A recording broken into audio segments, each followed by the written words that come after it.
जातो तुम्ही कृपा सुद्यावी सकळा सांगावी विनंती माझी वाढ वेळ झाला उभा पांडुरंग वैकुंठ श्रीरंग बोलावितो अंतकाळी विठो अम्माशी पावला अंतकाळी विठो अम्माशी पावला कुडी सहित गुप्त झाला तुका वाढ वेळ झाला उभा पांडुरंग वैकुंठ श्रीरंग बोलावितो विठ्ठल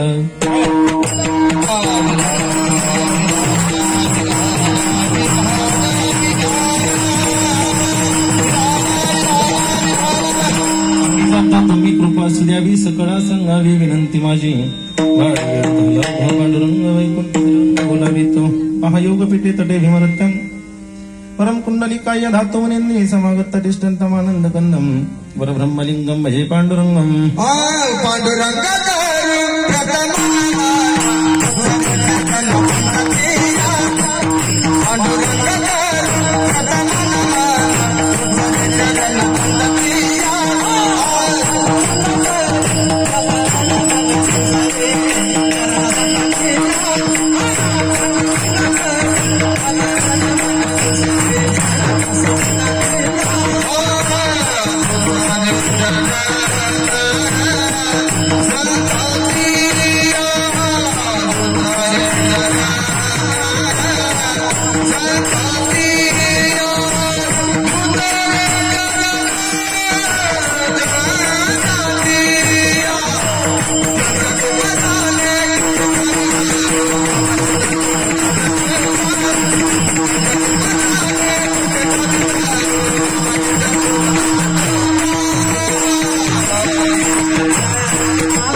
त्यांच्या कृपादाने कटीचा विस्तारू बाबाजी सद्गुरुदास तुका जयांचे केली स्मरण होय सकाळी ध्यानचारी करण हे जिवंत श्रीचरण श्री गुरूंचे ते नमस्कारोने आता ओम नमो ज्ञानेश्वरा करुणा करा दयाळा तुमचा अनुग्रह नादून पावन झालो चराचरी नमो सद्गुरु तुका या ज्ञानदीपा नमो सद्गुरु सच्चिदानंद रूपा नमो सद्गुरु भक्त कल्याण मूर्ती नमो सद्गुरु भस्करा पूर्ण कीर्ती पंढरीच्या देवराया दंडवट तुझे पाया विठ्ठल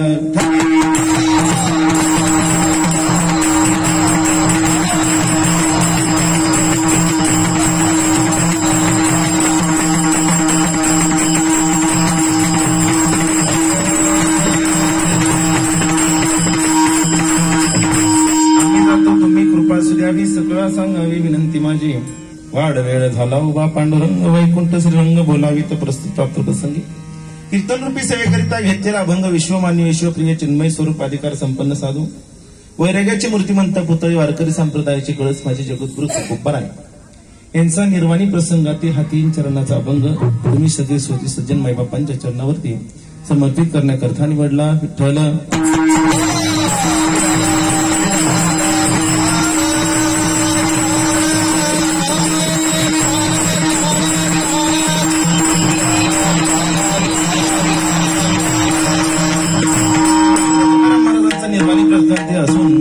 ज्यावेळेस सदैव वैकुंठ गमनाला तुकोबारा निघाले त्यावेळेसच्या प्रसंगातील हा अभंग आहे महाराज सांगतात आम्ही जातो तुम्ही कृपा सुद्यावी सकळा सांगावी विनंती माझी महाराज विनंती करतात आम्ही चाललो पण सकळांना विनंती आहे माझी की बाबा तो वैकुंठाचा श्रीरंग ह्या जगाचा मालक विश्वाचा मालक पंढरीश्वराचा पांडुरंग वाढ वेळ झाला खूप वेळ झाला माझी वाट बघतोय तो वैकुंठाचा श्रीरंग माझा वाट बघतोय आणि मी आता सदेह वैकुंठाला जाणार आहे महाराज सांगतात की थोडी सहित झाला गुप्त तुका याचा लक्क प्रकाश पडला महाराज सांगतात लख प्रकाश पडला तो ज्ञानाचा विवेकाचा, असा लख प्रकाश पडला की काहींना तो प्रकाश दिसला, पण काहींना तो प्रकाश दिसला की ज्यांना ज्ञानाचा विवेकाचा प्रकाश दिसला त्यांना तो तुकोबाराय देह वैकुंठ गमनाला जात असताना दिसले. पण ज्यांचं पाप आडवालं, ज्यांना तो प्रकाश लख दिसला पण जागची जागेवर तो तुकोबाराय गुप्त झालेले दिसले. म्हणून महाराज सांगतात की वाढ वेळ झाला उभा पांडुरंग, वैकुंठ श्रंग बोलावी तो विठ्ठल.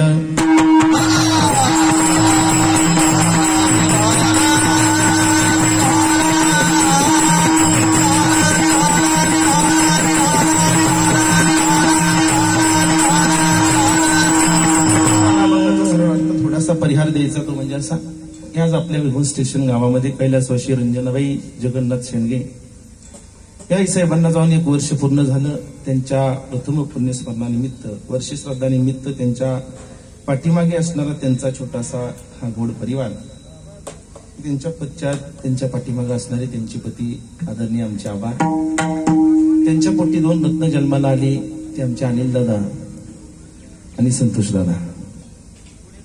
त्या शेंडगे परिवारावरती नियतीने घाला टाकावा की आले देवाची मनात येते कोणाची झाले ना, की कोणाच्या ध्याना मनात नाही.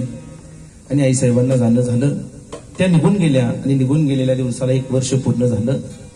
त्या वर्षश्राद्धानिमित्त त्यांच्या आठवणींना उजाळा निवळावा.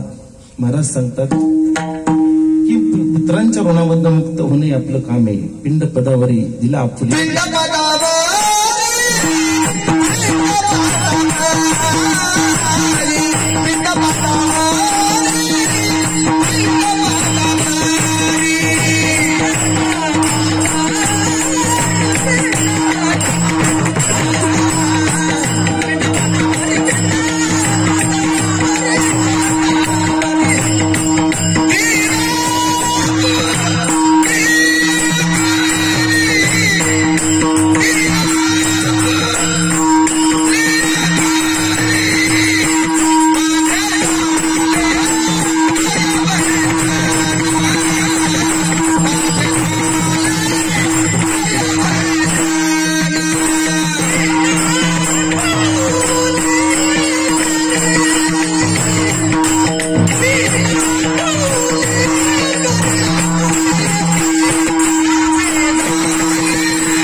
मुक्त होण्याकरता असणार हा विधी.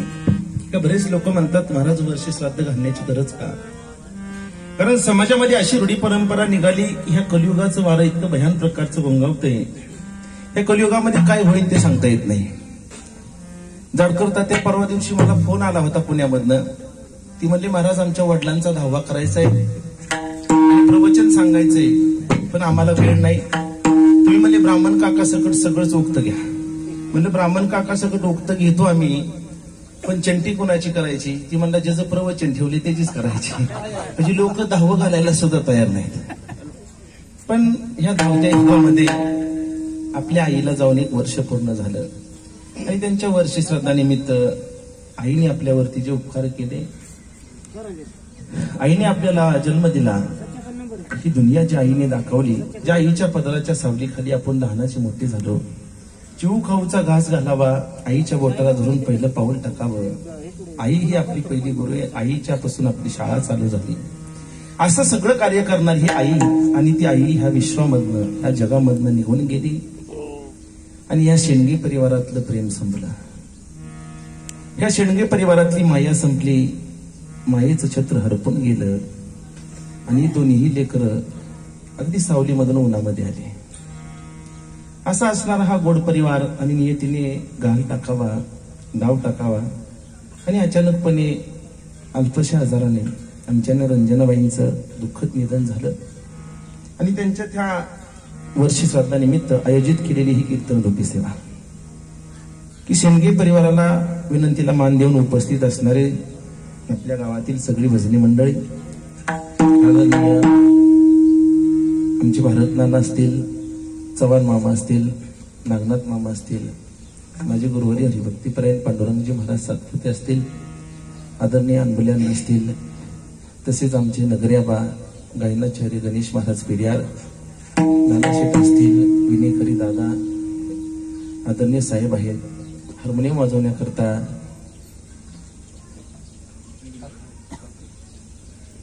शेंडगे बाप्पा.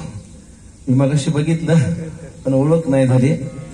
काल तुम्ही फोन केला होता, परवा दिवशी मी प्रवचनाला आलो होतो, बापूंनी फोन केला, म्हणले महाराज आमच्याच बावकीमध्ये वर्ष श्राद्ध आणि पत्रिका बघितल्यानंतर तुमचा फोटो पाहिला आणि मग सौरभ महाराजांना विचारलं, म्हणले गाडेकर महाराजांचं कीर्तन आहे. कात्रजवरनं आलेले आमचे हार्मोनियम वादक आदरणीय शेंडगे बापू, तेही आज उपस्थिती, त्यांच्या चरणावरती नतमस्तक होतो. मृदुंगाचे महामेरू आमचे गुरुबंध हरिभक्तीपरायण सौरभजी महाराज हुकले, तेही आज उपस्थित आहेत, महाराजांच्या चरणावरती नतमस्तक. तुम्ही सगळे गुरुच्या स्थानी असणारे आमच्या आईसाहेब असतील, उपस्थित सगळे मान्यवर, सगळे श्रोते मंडळींच्या चरणावरती नतमस्तक होतं, कारण प्रत्येकाचं नाव घेणं शक्य नाही. म्हणून संप्रदायाच्या नियमाप्रमाणे सगळ्यांच्या चरणावरती एकदा लीन होतो आणि सेवेला सुरुवात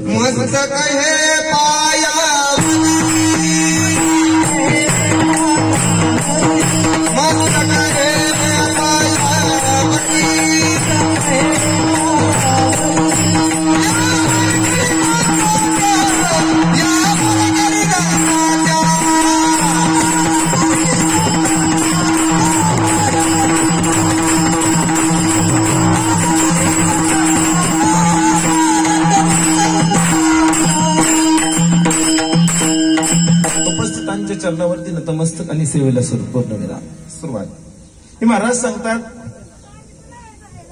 की तो जन्माला येणार आहे. संगीताताई मी सांगतो कीर्तन तुमचं आपण 12 नंतर नाही ऐकू.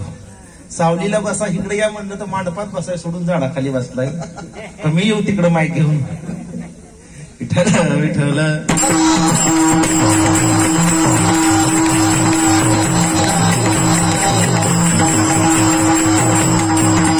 एक वर्ष पूर्ण झालं. त्यांच्या वर्षश्राद्धानिमित्त आयोजित केलेली ही कीर्तन रूपी सेवा, की जाणं हे आटळे मरण आटळे अमर असं कोणीही नाही. महाराज सांगतात, उपजले ते नासे नासले ते पुनरपी दिसे, ही घटिका यंत्र जैसे परिभ्रमेला. तुकोबाराय सांगतात, येथे वरून नाही आले अवतार, एरते पामर जीव किती. कबीर महाराजांना सांगावं, कबीर महाराज सांगतात, जब आयरे बोलावा हरी का तो छोड़ के सब कुछ जानना पडेगा. तर सगळ्या संतांना विचारा, प्रत्येक संतांचं म्हणणे, जो जन्माला आला तो जाणार हे आटळे, मरण हे आटळे अमर असं कोणीही नाही. अनेक ठिकाणी ऐकायला मिळतं की ज्यावेळेस ब्रह्मदेवाने ही सृष्टी निर्माण केली, ब्रह्मदेवाने सृष्टी निर्माण केल्यानंतर त्या मृत्यू देवतेला सुद्धा प्रसन्न केलं आणि मृत्यू देवतेला सांगितलं, बाई की मी ही सृष्टी निर्माण करतोय, पण ह्या सृष्टीमधनं प्रत्येक जीवात मला घेऊन जाण्याचं काम मात्र तुझ्याकडे. तेव्हा ती आईसाहेब रडायला लागली. त्यांनी सांगितलं की माफ करा स्वामी, पण हे काम मला जमणार नाही. मृत्यू देवतेने सांगितलं मला हे काम जमणार नाही. तेव्हा ब्रह्मदेवाने विचारलं का? ब्रह्मदेवाला सांगितलं की ब्रह्मदेवा, सृष्टी निर्माण करण्याचं काम तुमचं पालन पोषण जे तुम्ही तिघजण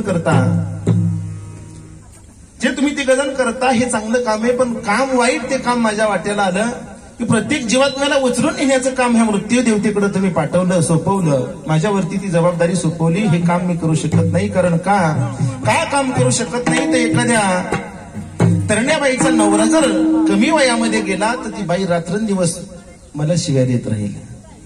आणि असं शापात्मक जीवन, असं वाईट दृष्टीने माझ्याकडे बघितलेलं जीवन मला जमणार नाही. एखाद्या जोडप्यांचा अगदी हातातोंडाशी आलेला तरणाताटा मुलगा, त्याचं आयुष्य संपलं म्हणून जर मी त्याला घेऊन आले, एखाद्या बाईचा लहान मुलगा त्याचं आयुष्य संपलं म्हणून जर मी घेऊन आले, एखाद्याची तरुणपणामध्ये पत्नी तिचं आयुष्य संपलं म्हणून जर मी घेऊन आले, तसं शापात्मक जीवन मला जगायचं नाही. म्हणून त्या मृत्यू देवतेने ब्रह्मदेवाला विनंती केली आणि ती सांगितलं हे काम मला जमणार नाही. बरेच वर्षानंतर परत त्यांनी तपश्चर्या केली आणि ब्रह्मदेवाने सांगितलं काळजी करू नको, की तुझ्यावर कुठलाही आळ येणार नाही, कुठलंही शापात्मक जीवन तुला राहायचं नाही, तुला जगायला भेटणार नाही, काळजी करू नको.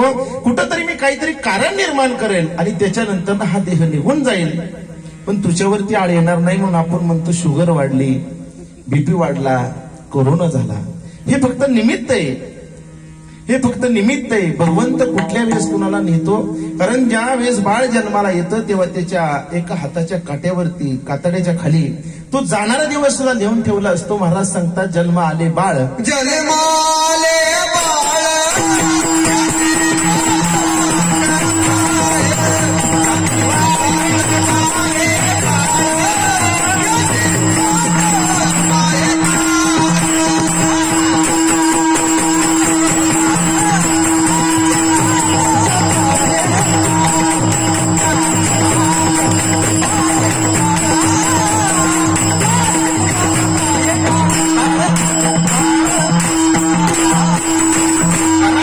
जन्म आले बाळ त्याची वाट पाहे काळ, की बाळ जन्माला आल्यापासून त्या क्षणापासून तो काय त्याची वाट बघतो. महाराज सांगतात घडी घडी काळ वाट याची पाहे, अजून किती आहे अवकाश. की महाराज सांगतात काळ प्रत्येक वेळेस त्या प्रत्येक गोष्टीची वाट बघत असतो. तर आवर्जून वाट बघतो की हे आता ह्याचा विषय संपला आणि तो काळ त्याला नेहला येणार आहे. मग भगवंताने सांगितलं तू काळजी करू नको, मी काहीतरी निमित्त करण. आणि मग त्या मृत्यू देवता तयार झाली. आपण म्हणतो की वेगळी वेगळी कारणं झाली, पण आपण भगवंताचं नाव कधी घेत नाही.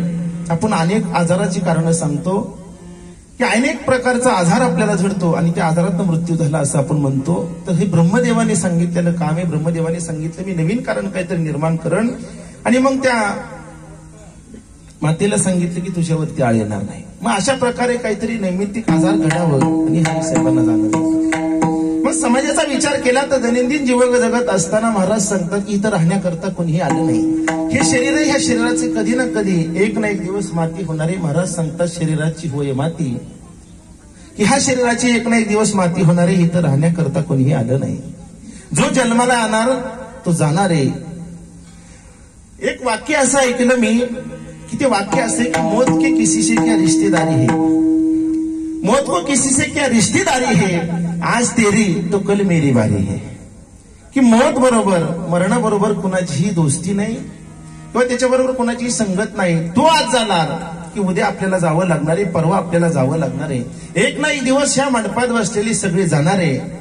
कीर्तनकार जाणार आहे तात्या, पण माईक मात्र हितच राहणार आहे.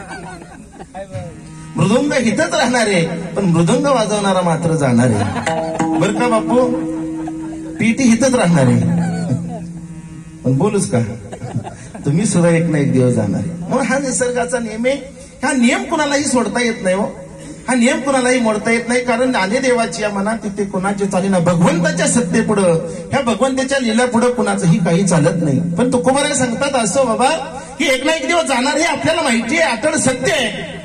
हे अटळ सत्य की आपण एक ना एक दिवस जाणार बाबा. पण जीवन आणखी सुंदर आहे, त्याला अनेक सुंदर प्रकारे कसं सुंदर बनवायचं हे तुमच्या हातात आहे. मरण तुमच्या हातात नाही, जन्म घेणं तुमच्या हातात नाही. तुकोबारायांनी 3 प्रकार सांगितले. 3 प्रकार सांगितले. त्या 3 प्रकारामध्ये पहिला प्रकार असा आहे की जन्माला येणंही आपल्या हाती नाही, जाणंही आपल्या हाती नाही. तो म्हणजे मनुष्य जन्म. तर भोगतोनाकडे संचिता वाचून करावे ते मनी समाधान. की महाराज सांगतात काहीतरी संचित भोगण्याकरता, भोग भोगण्याकरता तुम्हाला जन्म घ्यावा लागतो. हा तोच पहिला प्रकार. त्यातला दुसरा प्रकार असा सांगितला की जन्माला त्याला आणावं लागतं, तो मनाने येत नाही. महाराज सांगतात तो कोण, तो देव. आणि याला रूपा बळे करुणी खळी हरिदासी. की महाराज सांगतात त्या भगवंताला आणावं लागतो, तो मनाने येत नाही. त्यातला तिसरा प्रकार असा झाला की महाराज सांगतात जन्माला येणंही त्यांच्या हाती आणि हा देह सोडून जाणंही त्यांच्या हाती. आणि ते म्हणजे संत. संत कशासाठी येतात तर महाराज सांगतात येथे उपकारासाठी आले घरच्या वैकुंठी. किंवा महाराज सांगतात आम्ही वैकुंठवाशी आलो याची कारणाशी, बोलेली जे ऋषी साच भावे वर्ताय. की संत हे येतात ते फक्त सगळ्याच्या कल्याणा, संतांच्या विभूती, देह कष्ट विती परोपकारी. की महाराज सांगतात संत हे जगाच्या कल्याणा करता येतात. हे 3 प्रकार. मग महाराजांनी सांगितलं भगवंताला आणावं लागतं. संत हे येत असतात, जात असतात, पण तुम्हा आम्हाला जन्माला यावंच लागतं.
जन्म घेणे लागे वासनेच्या संगी.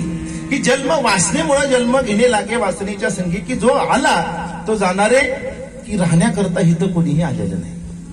मग तुकोबारांनी सांगितलं, बाबा एक ना एक दिवस जाणार आहे, जीवन तुमचं सुंदर आहे, त्याला अनेक सुंदर बनवण्याचा प्रयत्न आपण केला पाहिजे. कारण जन्म भगवंत जन्माला घालतो आणि शेवटी आपल्याला घेऊन जातो, पण मधलं आयुष्य कसं जगायचं हे तुमच्या आमच्या हातात आहे. की मधल्या आयुष्यामध्ये परमार्थच करायचा का अनेक दुसरे उद्योग करायचे? कारण काही काही लोक नैतिक उद्योग करतात बाबू, पण भगवंताचं नाव कधी घेत नाहीत.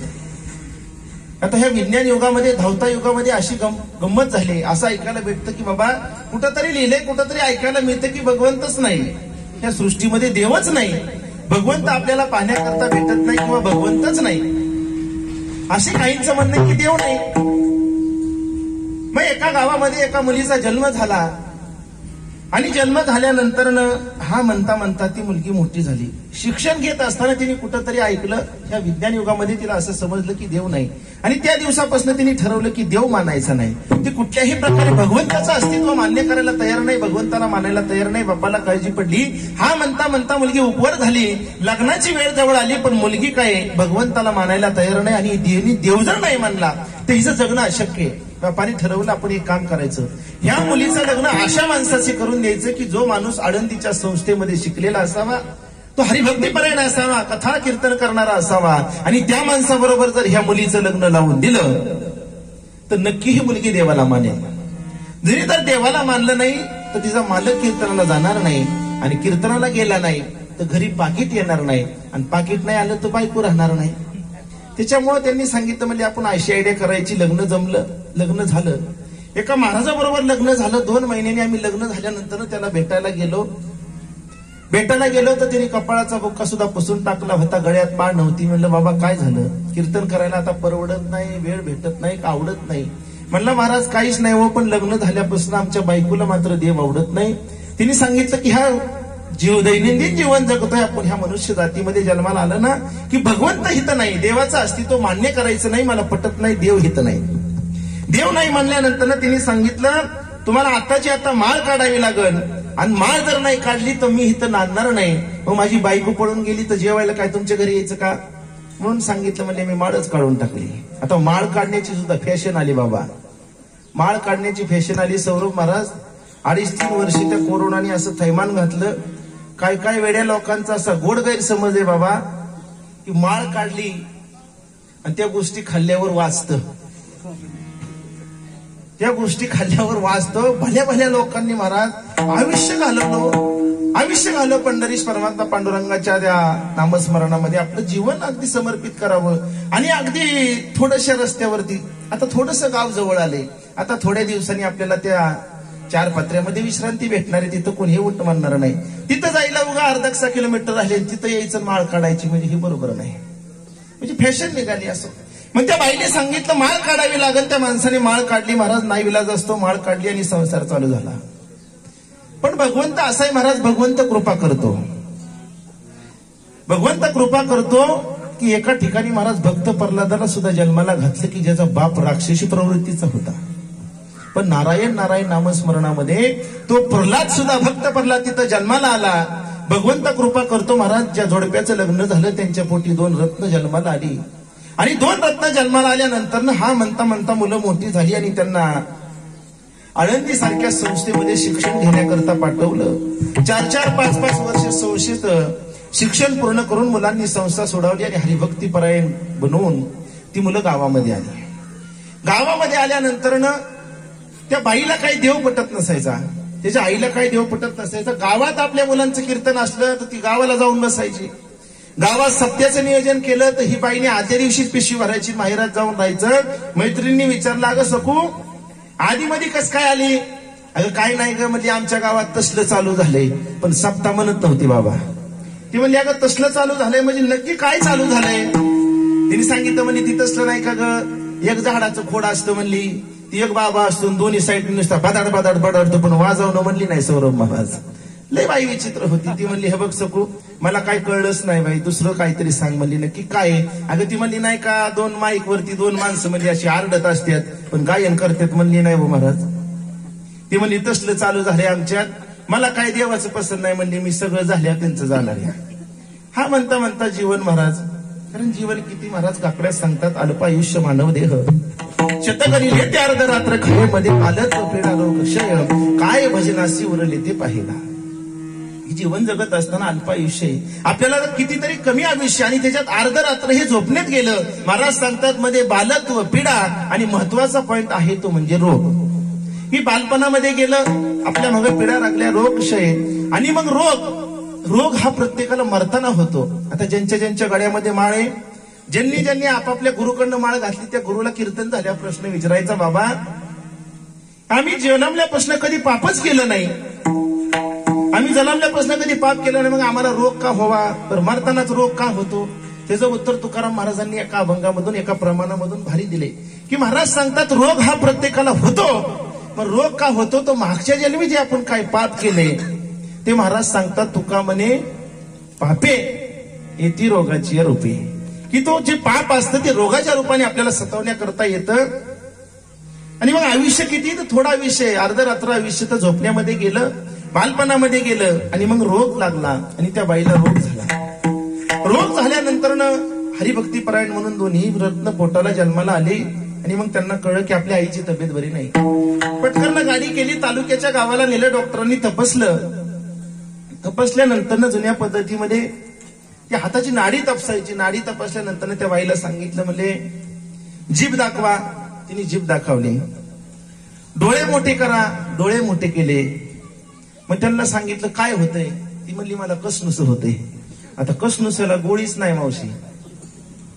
ती डॉक्टर म्हणला पण नक्की कसं होतंय? ती म्हणली काहीच कळना मला, पण नुसतं उचलू फेकतय. ती म्हणली आता उचलू फेकतय, पण कीर्तनाच्या मांडपाट फेकतय का घरात फेकतय? आता ह्याला गोळीच नाही ना. ती म्हणली डॉक्टर काय झाले मला समजत नाही, पण माझा जीव घाबरल्यासारखा होतो, मला तुम्ही काहीतरी वाचव, काहीतरी आजार मला जडलाय. आणि डॉक्टरांनी तपासण्या केल्या, मुलांना सांगितलं. आई साहेबांना म्हणले 4 दिवस दवाखान्यामध्ये ठेवावं लागल, तुमची आई 4 दिवस दवाखान्यामध्ये ऍडमिट करावी लागेल, आपल्याला पुढचा उपचार करावा लागेल. मुलांनी सांगितलं. मुलं म्हणाली ठीक आहे, उपचार करायला आम्ही तयार आहे. उपचार करायला आम्ही तयार आहे म्हणल्यानंतर सांगितलं म्हणजे दे 2 लाख रुपये. मुलांनी 2 लाख रुपये भरले, आईला हॉस्पिटलमध्ये ऍडमिट केलं. 1 दिवस झाला, 2 दिवस झालं, 3 दिवस झालं. 4थ्या दिवशी डॉक्टरांचा मुलांना फोन आला, हे बघा तुमच्या आईचा आजार वाढलेला आहे आणि आईला आता तालुक्याच्या ठिकाणी मात्र उपचार होणार नाही, तुम्हाला आताची आता अँब्युलन्स करावी लागेल आणि आईला पुण्याला घेऊन जावं लागेल. पुण्यासारख्या भल्या मोठ्या दवाखान्यामध्ये आईला नेलं, ऍडमिट केलं.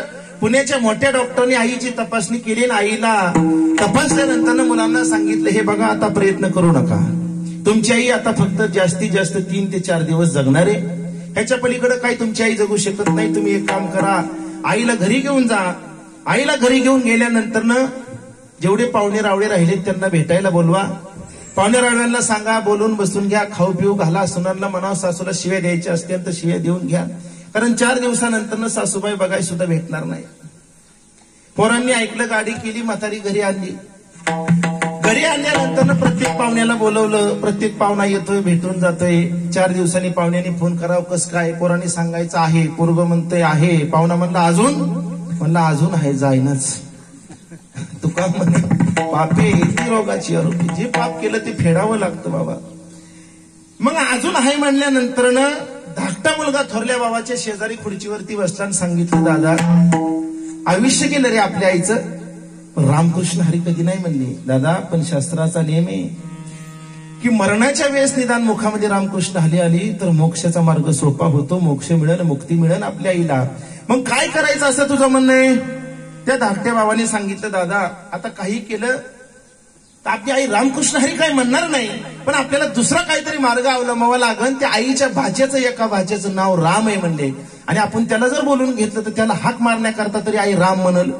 पटकरनं फोन लावला, त्याला सांगितलं, ये तुझी आत्या अगदी शेवटच्या घटका मुक्तीन, तुझ्या आत्याने तुझी आठवण काढली. पाहुणा पळत आला की आई समोर बसवलं, असं खुर्ची टाकली.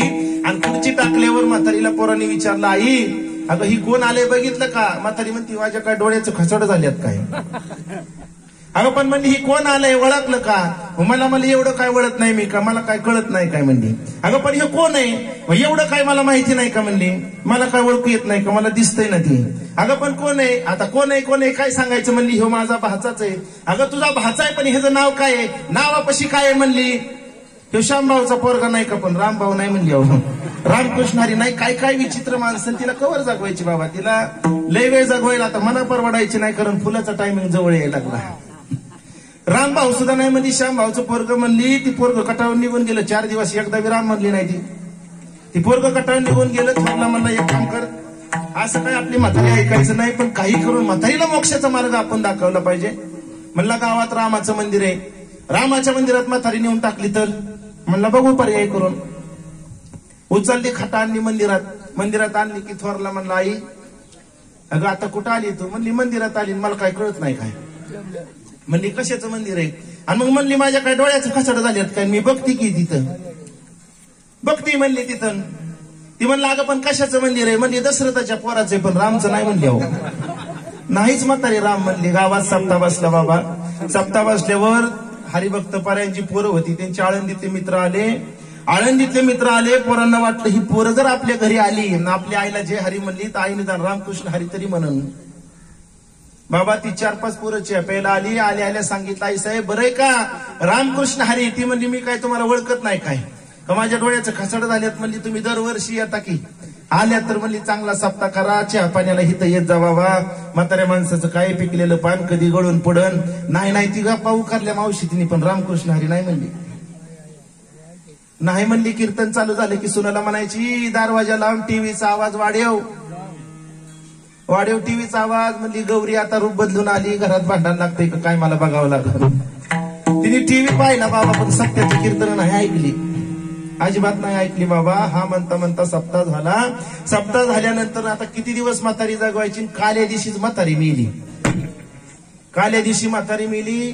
3रा दिवस झाला की हस्त्या गोळा केल्या. थोरल्या पोरगा धाकट्याला म्हणला हे बघ काय बी करायचं, म्हातारी मरून गेली पण रामकृष्ण हरी नाही म्हणली. आता म्हणला निदान रामकृष्ण हरी शेवटच्या वेळेस तरी रामकृष्ण हरी मुखात नाही आलं, पण मेल्यावर सुद्धा मोक्ष मिळतो. पण आपल्याला काय करावं लागेल? ही हाडं म्हातारीची काशीला घेऊन जावं लागते.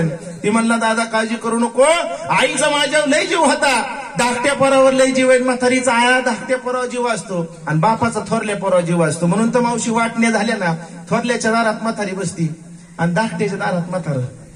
असं रस्ता मधनं जातो, हिकडल्या वाटी होती तिकडल्या वाटी होती. डोळ्याचं कासाड झालेलं, चष्मा असा वर करून म्हातारा तिला म्हणतं जीवली का? जीवली. म्हातारी म्हणती होय बेसन भाकरी खाल्ली, बेसन भाकरी. तिथंच बसा वाटा नका खाली उतरू, तिथंच बसा. तुम्हाला काय होतं? काय? म्हातारा म्हणतं लाडू होतं लाडू. इतकी बेकार परिस्थिती होती महाराज. वयस्करपणा झाल्यावर म्हातारी नुसती नवरदेवाला पहिल्यापासून तांदूळ आणा, साखर आणा, मीठ आणा, दूध आणा, नुसता आणा. मग मान हल्ल्याची पद्धत सुद्धा गमतीचीच आहे बरं का. ही म्हातारी असली ना तिची मान नुसती अशी हलती. आयुष्यभर नुसतं आणा, साखर आणा, दूध आणा, तूप आणा, सारखं आणा. आणि ही बाबा संसाराचा गाडा रेटून घामाघूम झालेला असतो. ही म्हणतो नको म्हातारपणी त्याची म्हातारीशी अशी मान हलती. फार वाटलं झालं आयुष्याचं बाबा. हस्त्या गोळा केल्या, डब्यात भरल्या. 10वा झाल्यानंतर धाकटा पोरगा म्हणला दादा काळजी करू नको, कसल्या परिस्थितीत आपल्या आईला मोक्ष मिळाला पाहिजे. डब्यामध्ये हस्त्या घेतल्या, एक सॅग घेतली, सॅगी डबा ठेवला. आपल्या पाठीला सॅग अडकावली, गाडी चालू केली. पुण्याच्या तिथं विमानतळावर गेला, गाडी तिथं लावली, विमानाचं तिकीट काढलं, विमानात बसला आणि थोड्या वेळाने विमान एका ठिकाणी उतरलं. आणि विमान उतरल्यानंतर चौकशी केल्यावरती कळलं की एका शहरामध्ये विमान थांबले. 2 दिवस म्हणले काहीतरी आकाशामध्ये बिघाड झालाय, 2 दिवस विमान इथनं हलणार नाही. 2 दिवस तुम्हाला विमानामध्ये राहावं लागेल, खाण्यापिण्याची सोय होईल, पण इथनं जागा सोडू नका. 2 दिवस विमान हलणार नाही. त्या मित्राला वाटलं चला आता काय करायचं म्हणले बसून. ह्या एखाद्या मोठ्या शहरामध्ये माझा एक ओळखीचा मित्र आहे, इथं बसून टाइमपास व्हायचा नाही, आपण मित्राकडे जावं, त्याची भेट घ्यावी, जेवण खाऊन होईल, आराम होईल. म्हणून त्याने मित्राला फोन केला. मित्र त्याला गाडी घेऊन त्या एअरपोर्टवरती नेला आला. मित्राला घरी नेलं. घरी नेल्यानंतर पाहुणचार झाला. पाहुणे घराशी आजी आली ऋषिकेशी. पाहुणचार झाला, जेवण खावणं झाली आणि जेवण भरपूर झाल्यानंतर तो मित्र त्याला म्हणला हे बघ लई दिवसातनं म्हणला तू माझ्या गावाला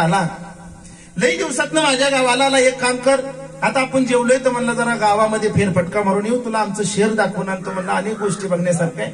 तोपर्यंत 2 दिवस तुला इथं राहायचंय म्हणलं, आपण फिरून येऊ आणि फिरून आल्यानंतर तू आराम कर आणि सकाळी मग निघून जा.